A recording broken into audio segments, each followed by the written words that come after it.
நீங்கள் ஒரு 16,000 பேர் ஒரு வேலையை விட்டு தூக்குறேன்னு ஒரு கம்பெனி அறிவிக்குது. ஆனால் அதே கம்பெனி 8,000 பேருக்கு வந்து H1 விசா வேணும்னு அப்ளை பண்ணுது.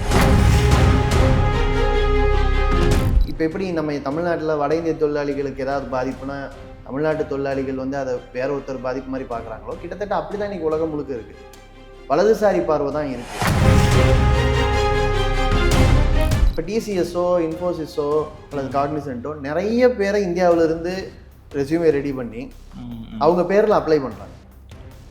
அந்த லாட்ரி முறையில் ஒரு பேரையே 10 தடவை போடுறாங்க.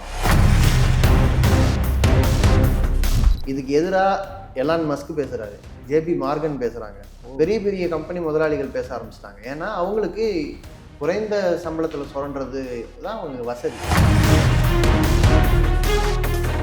இந்தியாவில் சில முதலாளிகள் என்ன சொல்கிறாங்கன்னா, இந்த ஜோஹோ ஸ்ரீதர் அவரெல்லாம் என்ன சொல்கிறாருன்னா, வந்துடுங்க பார்த்துக்கலாம் அப்படிங்கிற மாதிரி சொல்கிறாரு.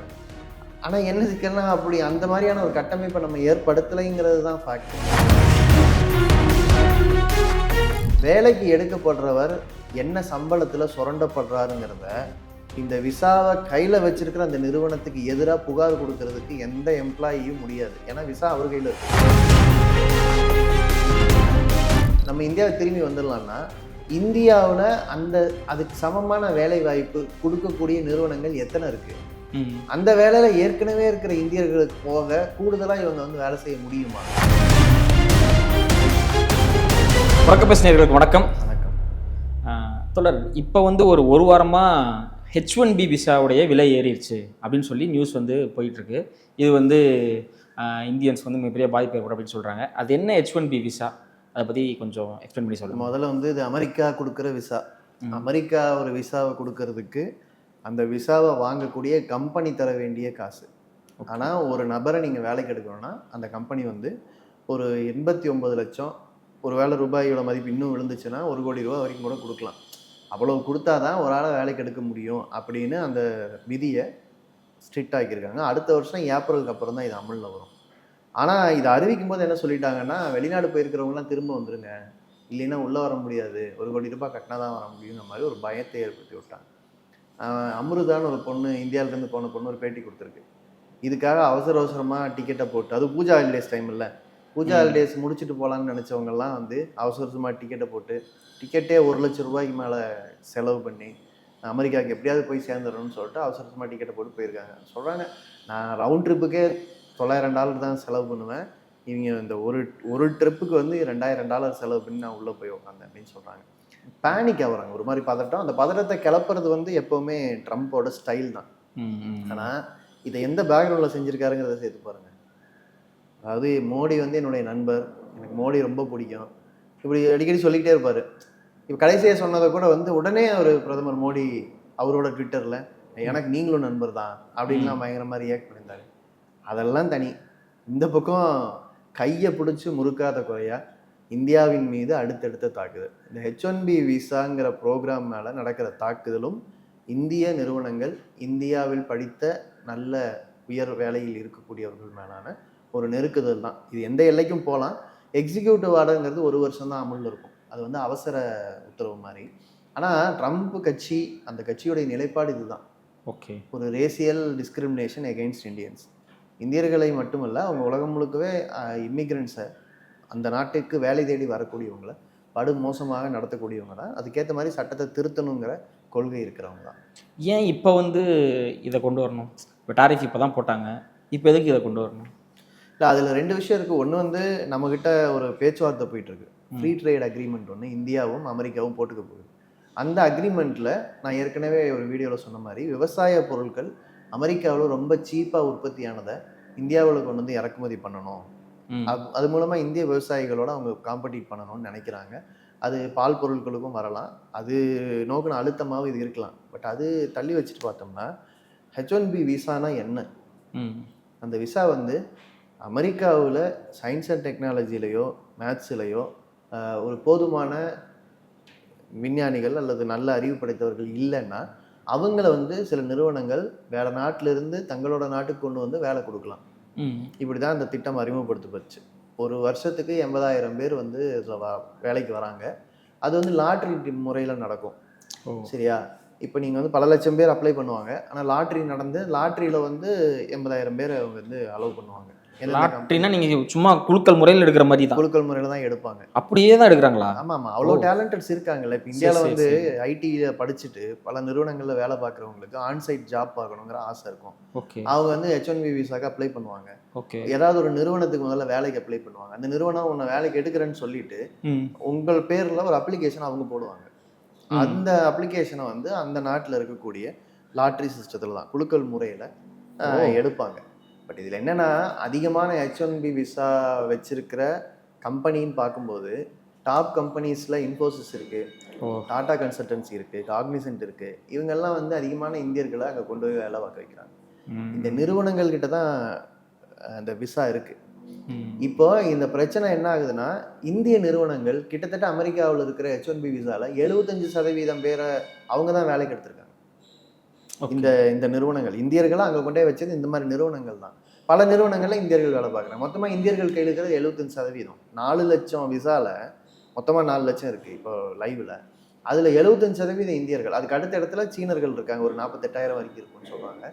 ஸோ இப்போ என்ன கேள்வினா, இவங்கெல்லாம் ஏன் அங்கே வேலை தேடி போகிறாங்க? அவங்க வராதீங்கன்னு சொல்கிற அமெரிக்கா என்ன சொல்லுதுன்னா, எங்கள் நாட்டில் படித்தவங்களுக்கு முதல்ல வேலை கொடு, சரி திருப்பி அனுப்பிச்சா இங்கே நமக்கு வேலை இருக்காங்கிறது தான் எடுத்துக்கணும்.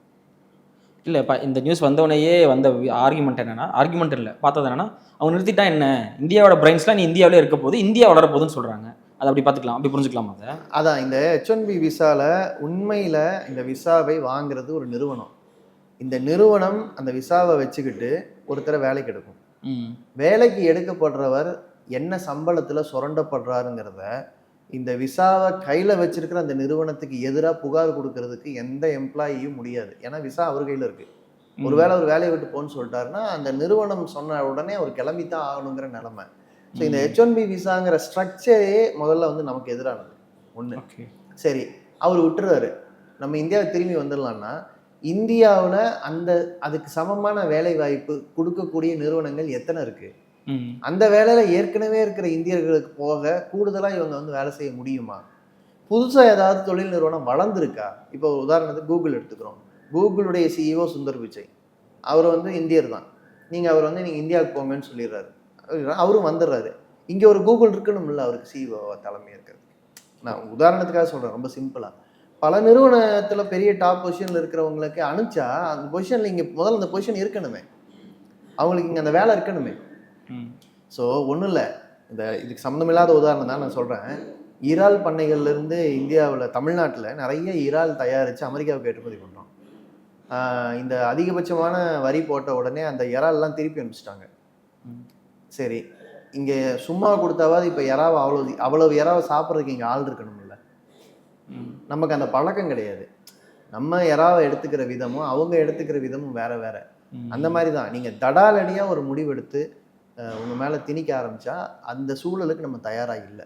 இதே டைமில் வந்து கே விசான்னு சொல்லி சைனா வந்து ஒன்று அறிவிச்சிருக்கு. இது வந்து இந்த இடத்த யூஸ் பண்ணிக்கிறதுக்கான மூவ்மெண்ட்டா? இல்லை, அது எல்லாமே மீடியா ஜிம்மிக்ஸு. நான் என்ன யோசிக்கிறேன்னா, இப்போ அமெரிக்கா ஒன்று சொல்லிடுச்சு, பதிலடியாக வந்து இப்போ சைனா பண்ணிடுச்சு, இல்லை UK பண்ணிடுச்சுன்னு உடனடியாக தடாலடியாக பண்ணுறதுக்கு இதில் ஒன்றுமே இல்லை. இதெல்லாம் வந்து பல வருஷம் ப்ராசஸ் ஆனது. நான் ஃபஸ்ட்டு வந்து அம்ருதான் ஒரு பொண்ணை சொன்னேன். அவங்க வந்து அவங்கக்கிட்ட NDTV நிருபர் கேட்குறாங்க, நீ இவ்வளோ லட்சம் செலவு பண்ணி போனதுக்கு கம்பெனி இங்கேயே இருந்திருக்கலாம்ல அப்படின்னு கேட்கும்போது அவங்க சொல்கிறாங்க, நான் 12 வருஷம் அங்கே வேலை பார்த்துருக்கேன், அங்கே வீடு வாங்கியிருக்கேன், நான் அங்கேயே இருக்கணுங்கிற மனநிலையோடு இருக்கேன். என்னை எங்கேயாவது திடீர்னு வெளியில் அனுப்பிச்சிட்டாங்கன்னா என்னோட வீடு, என்னோட வாழ்க்கை எல்லாமே இத்தனை வருஷம் வாழ்க்கை ரிவர்ஸ் ஆயிருங்கிறனால தான் இருந்த லீவை விட்டுட்டு அவசரமாக எங்கள் ஊருக்கு நான் போனேன் அப்படின்னு அவங்க சொல்கிறாங்க. ஸோ இது ஒரு பெரிய ஹாலிடே, குடும்பத்தோடு இருக்கணும், அதெல்லாம் விட்டுட்டு அவங்க ரயில்வே, அதாவது பஸ் ஏர்போர்ட்லேருந்து 4 மணி நேரம் ட்ராவல் பண்ணுற டிஸ்டன்ஸில் இருக்காங்க. அவசரமாக கார் பிடிச்சி அந்த 4 மணி நேரத்தை தாண்டி ஃப்ளைட்டை பிடிச்சி இமிக்ரேஷன் முடியறதுக்குள்ளே அமெரிக்காவுக்கு போய் சேர்றாங்க. ஸோ இது என்னென்னா திடாலடியாக மாறாது.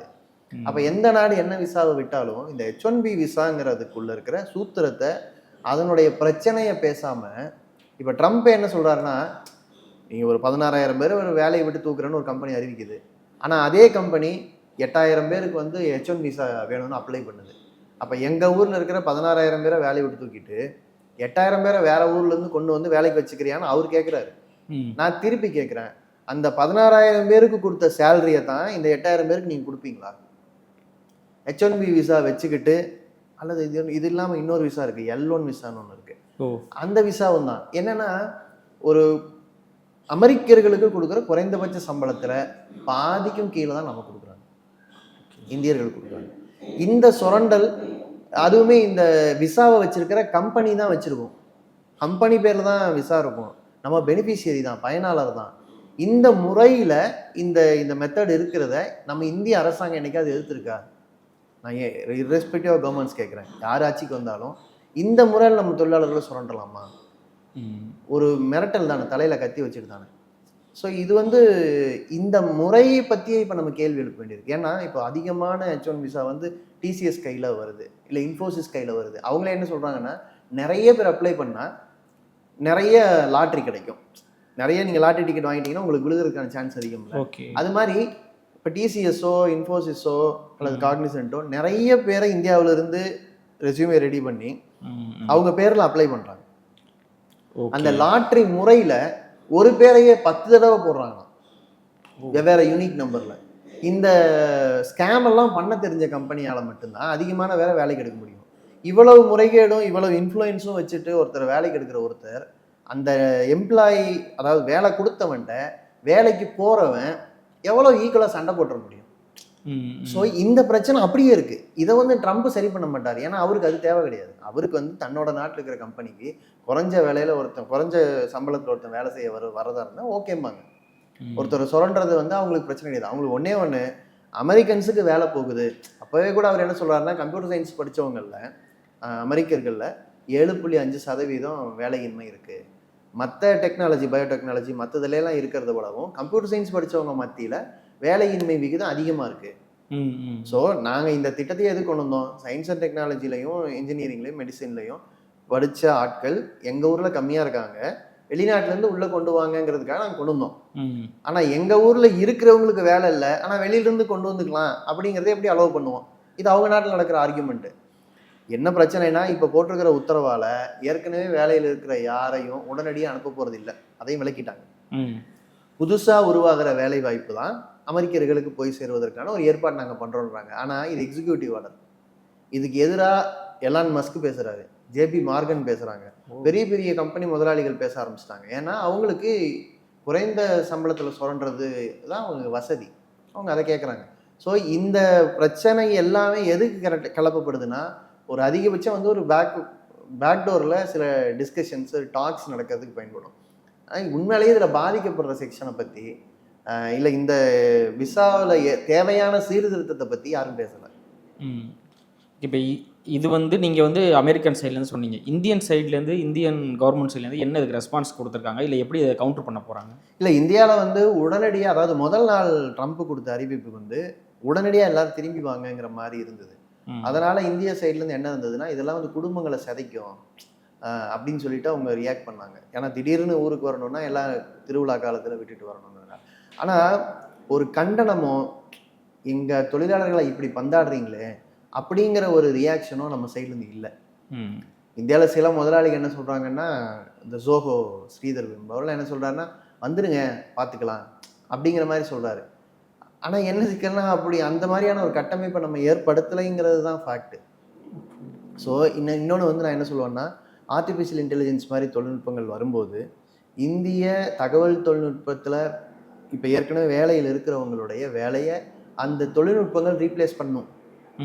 அதுக்கும் நம்ம தயாரில்லை. நம்ம இப்போ தான் ரொம்ப ஸ்டார்டிங் ஸ்டேஜில் இருக்கிறோம். அதுக்கு நம்ம நீண்ட காலமாக தயார் பண்ணிக்கல. இப்போது ஒரு 10 ஆண்டுகளாக இது பேசப்படுது. 10 ஆண்டுகளாக நம்ம தயாரிப்பு வேலைகள் பண்ணல. கடந்த ஒரு வருஷத்தில் தான் இஸ்ரோ சில முயற்சி, சின்ன சின்ன ஆராய்ச்சிகள் தான் அதெல்லாம் நடந்துக்கிட்டு இருக்கு. இந்த வேகம்லாம் பத்தாது. ஸோ என்னன்னா, இந்திய ஐடி இண்டஸ்ட்ரியில் ஒரு 2 விதமான விளைவு ஏற்படும். இங்கிருந்து தொழிலாளிகள் அமெரிக்காவுக்கோ வேற ஒரு நாட்டுக்கோ அதிக சம்பளத்தில் வேலைக்கு போகிற வாய்ப்பு அடிபடும். ஆனால் அந்த உழைப்பை இங்கிருந்தே செலுத்துங்க அப்படிங்கிற முறையில் இந்திய ஐடி கம்பெனிகளுக்கு இப்போதைக்கு சில வாய்ப்புகள் கூடுதலாம். ஓகே. ஸோ இந்த கம்பெனிகள், ஐடி கம்பெனிகள் தொழிலாளியை பாதுகாக்கிறதுக்கு பேச மாட்டாங்க. என்னவா இருந்தாலும் H1B விசாவில் ஏற்கனவே இருக்கிற ஓட்டைகள் காரணமாக தொழிலாளி சுரண்டப்படுறாரு. அவருக்கு சம்பளம் நிறையா இருக்கலாம், ஆனால் உரிமைகள் இல்லை. அவர் நினைச்சா தன்னோட தொழிலுக்கு, அதாவது பார்கெனிங் கெப்பாசிட்டி அவருக்கு கிடையாது. அப்போ அவரும் சுரண்டப்படுறாரு, அவரால் அமெரிக்க தொழிலாளியும் சுரண்டப்படுவாங்க. இந்த பிரச்சனைக்கும் தீர்வு இல்லை. ஏன்னா இவர் கம்மியான சம்பளத்துல வேலை பார்ப்பாரு, இன்னொருத்தருக்கு வேலை போகும், அவர் அமெரிக்கனா இருப்பாரு. இந்த பிரச்சனையே எந்த நாடுகளும் பேசல. இதை பேசுறதுக்கான ஒரு ப்ராப்பரான ஒரு ஒரு கூட்டு பேரம் செய்யக்கூடிய தொழிற்சங்கம்ங்கிற ஏற்பாடும் இங்க இல்லை. அதுதான் நம்ம இன்னைக்கும் சொல்ல வேண்டியது இந்த தொழிலாளிகள் கிட்ட. நீங்க H1B விசா எல்லாம் பார்த்து பதட்டமாகறீங்க, செய்திகளை பார்த்து பதட்டமாகறீங்க. ஐயோ நம்ம குடும்பம் என்ன ஆகுமோ இருக்கு, நடுத்தெருவில் விட்டுருவாங்களோன்னு நினைக்கிறீங்க. இந்த மாதிரி பதட்டம் ஆகாம தடுக்கிறதுக்கு தானே நமக்கு ஒரு கலெக்டிவ் பார்கெனிங்கான ஸ்ட்ரக்சர், அந்த ஏற்பாடுகள் இன்னைக்கு வலுவா இருக்கா? இப்போ கூட அமெரிக்க யூனியன்ஸ் எத்தனை பேர் இதை பத்தி பேசியிருக்காங்க? அப்போ இமிகிரண்ட் லேபரை பத்தின பிரச்சனை வரும்போது இப்போ எப்படி நம்ம தமிழ்நாட்டில் வட இந்திய தொழிலாளிகளுக்கு ஏதாவது பாதிப்புனா தமிழ்நாட்டு தொழிலாளிகள் அதை வேற ஒருத்தர் பாதிப்பு மாதிரி பார்க்குறாங்களோ, கிட்டத்தட்ட அப்படிதான் இன்னைக்கு உலகம் முழுக்க இருக்கு. வலதுசாரி பார்வை தான் இருக்கு. ஆனால் எல்லாமே சுரண்டல் தான். சுரண்டல் களையப்பட்டு சம வேலைக்கு சம ஊதியம்ங்கிற முழக்கம் உலகம் முழுக்க எந்திரிச்சதுன்னா எல்லா இந்த இமிகிரேஷன் பிரச்சனையே தீர்ந்து போயிடும்.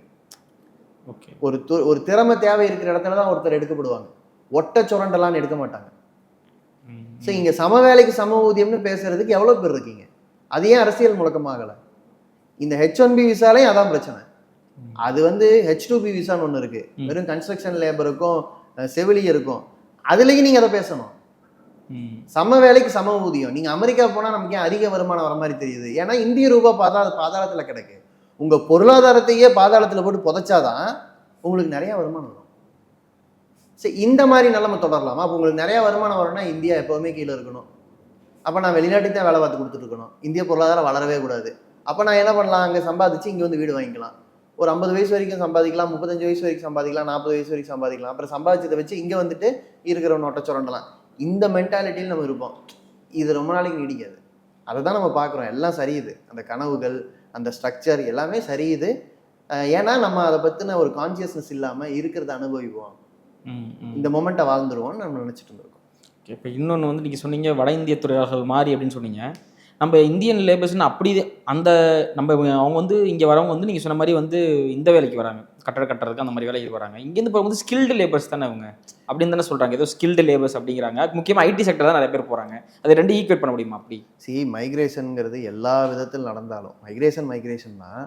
நான் சொன்னேன் ஏற்கனவே, H2B விசாவில் கட்டட வேலைக்கும் போகிறவங்க இருக்க தான் செய்கிறாங்க. சரி, IT இண்டஸ்ட்ரியில் நம்ம அதிக சம்பளம்னு நினச்சி போகிற இடத்துல அதே வேலைக்கு அந்த சொந்த நாட்டை சேர்ந்த ஒரு தொழிலாளி அதிக சம்பளம் வாங்கிட்டு இருக்காருன்னு வைங்களேன். அதை எப்படி அவர் அடைஞ்சாரு? சம வேலைக்கு சம ஊதியம் அங்கே இல்லை தானே? ஓகே, இப்போ மைக்ரண்ட் லேபருக்கு இந்த சம்பளத்தை தவிர வேற என்ன ஈர்க்குது? ஏன்னா அவர் குடும்பத்தை விட்டுட்டு போறாரு, அவர் மொத்தத்தையும் விட்டுட்டு போறாரு. முடிஞ்சா அங்கே போய் குடும்பத்தை கொண்டு போய் இல்லாமல் நினைப்பாரு. ஆனால் அதுக்கும் பெரிய ப்ராசஸ், பெயின் டேக்கிங் ப்ராசஸ் இருக்கும். அத்தனையும் பண்ணி தான் அவங்க குடும்பத்தோடு அவர் அங்கே வாழ முடியும். அப்போவும் அந்த சொசைட்டிக்குள்ளே தன்னை இம்ப்ளான்ட் பண்ணிக்கிறதுக்கு பல வருஷம் ஆகும். அப்போ மைக்ரேஷனுங்கிற மனநிலை ஒன்று தானே. நீங்கள் காசு 5000 இருக்கலாம், 50,000 இருக்கலாம். வேறோட பிடுங்கி போய் இன்னொரு இடத்துல நடுறதுங்கிறது அந்த மனநிலை தானே. இன்னொன்று, இங்கே இருக்கிற வட இந்திய தொழிலாளியை கூட்டு வர்றது, ஒரே கிராமத்துலேருந்து 5000 பேரை கூட்டிகிட்டு ஒருத்தர் வராது. அவர் பேர் என்ன சொல்லுவீங்க? கான்ட்ராக்டர்னு சொல்லுவீங்க.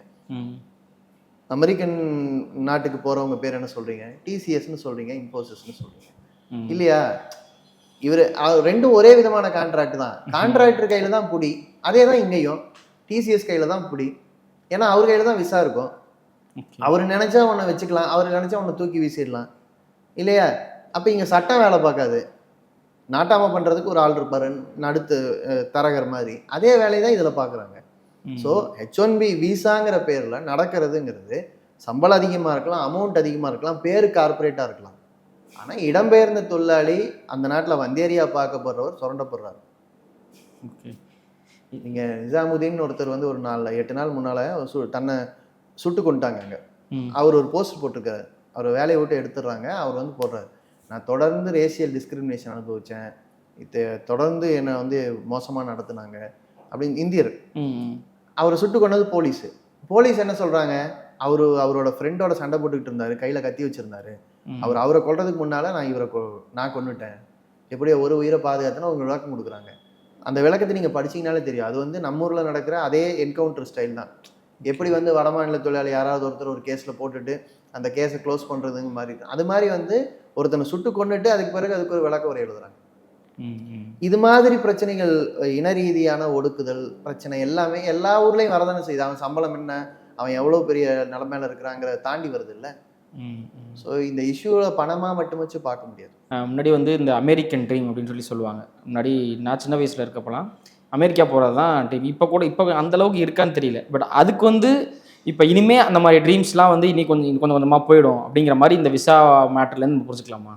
இல்லை இது அமெரிக்கன் ட்ரீம்னு பொதுவாக அமெரிக்கா சொல்கிறதுங்கிறது வந்து எல்லாரையுமே தொழில் முனைவோராக மாற்றுற, எல்லோருமே வந்து இன்வெஸ்டராக இருக்கிற, எல்லோருமே முதலீட்டாளராக இருந்து லாபம் எடுக்கிறது தான் அமெரிக்கன் ட்ரீம்னு அவங்க சொல்கிறது. ஓகே, அவங்க நாட்டில் சொல்கிறது. நம்ம வந்து அமெரிக்கா போகிறதே நமக்கு ட்ரீம். ஓகே, அந்த கனவுக்காகவே சின்ன வயசுலேருந்து பசங்களை இன்ஜினியரிங் படிக்க வைக்கிறது, மருத்துவம் படிக்க வைக்கிறது, ஏதாவது ஒன்று படிக்க வச்சு நீ அங்கே போன்னு சொல்கிறது. அது 2008க்கு பிறகு அப்படியே சரியாக ஆரம்பிச்சிருச்சு. இப்போவுமே வந்து ஆர்டிஃபிஷியல் இன்டெலிஜென்ஸ் வருகைக்கு பிறகு அந்த தொழில்நுட்பத்தில் நாம் வந்து பின்தங்கி இருக்கிற காரணத்தினால நாம் வேறு விதமாகத்தான் அந்த சூழலுக்கு அடாப்ட் ஆகும். பட் எப்போவுமே என்னென்னா ஒவ்வொரு நாட்டுக்கு இன்னொரு நாடு ட்ராவல் பண்ணுறதுங்கிறது நிற்காது. அதுக்கான வாய்ப்பு வந்து குறையாது. ஆனால் அந்த சம்பளம், அதோட அளவு, அதுக்கான பார்கெனிங் கெப்பாசிட்டி அது மாறும். ஆனால் அமெரிக்காவே இப்போ இருக்கிற இடத்துல தொடர்ந்து நீடிக்குமா அப்படிங்கிறது தான் இன்னைக்கு உலகம் முழுக்க நடக்கிற விவாதம்.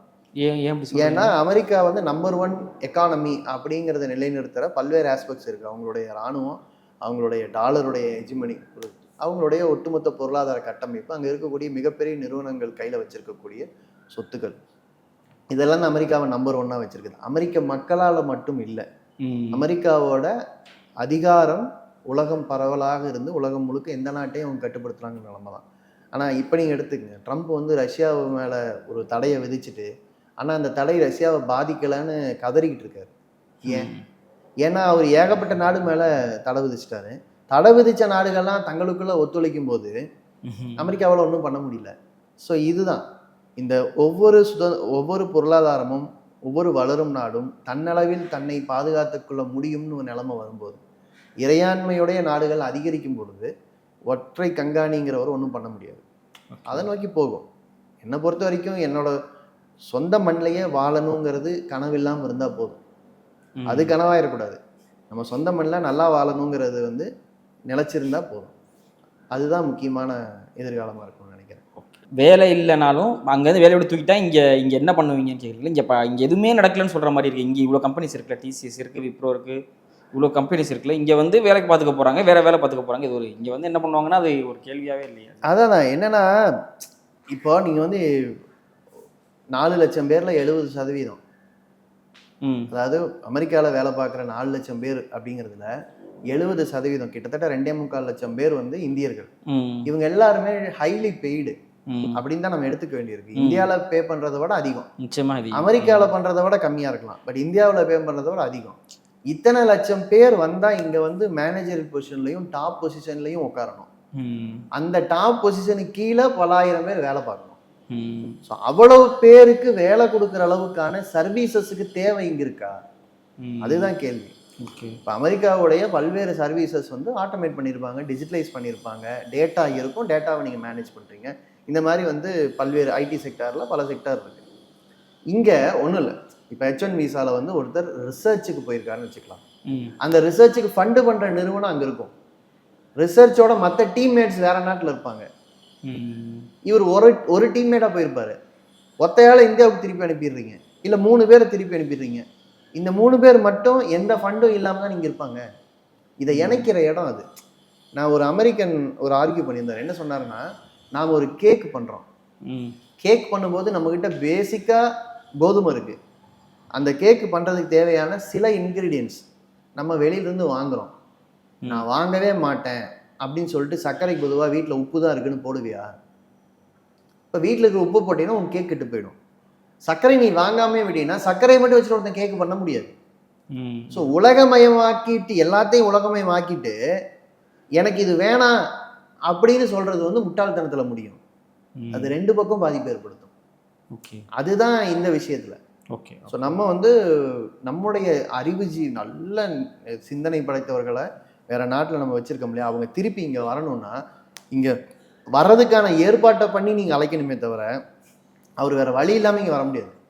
வேற வழி இல்லாமல் இங்கே வந்தால் இங்கேயும் வழி கிடையாது. ஓகே ஓகே நன்றி தோழர்.